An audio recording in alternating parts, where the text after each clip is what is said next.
ay rated SPG. Striktong patnubay at gabay ng magulang ang kailangan. Maaaring may masiselang tema, lengguwahe, karahasan, sexual, horror o droga na hindi angkop sa Welcome back mga ka-episode. So narito mga dapat nating abangan dito nga lang sa abot kamay na pangarap kung saan dito na nga pinatawag nga nito ni Giselle ang lahat ng mga tauhan nga niya sa Apex at dito na nga niya pinakilala ang bagong finance niya na maghahawak nga sa Apex at ito nga si Eric. Kaya gulat na gulat nga ito nga si Dr. niya dahil hindi nga niya inaasahan na gagawin niya ito ni Giselle.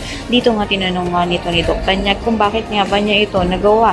Nasabi nga nito ni Giselle na isang araw itong hiling ng kanyang anak kaya naman hindi niya nga ito matatanggihan upang sa gayon makasama niya na nga ito. At ngayon nga nasa Apex na nga ito nga sila Justine at si Eric, meron namang hindi magandang pinaplano ang mag-ama. Laban nga dito nga sa Apex, ito na nga kaya ang paghihiganti nila. Ang lahat ng yan abangan natin.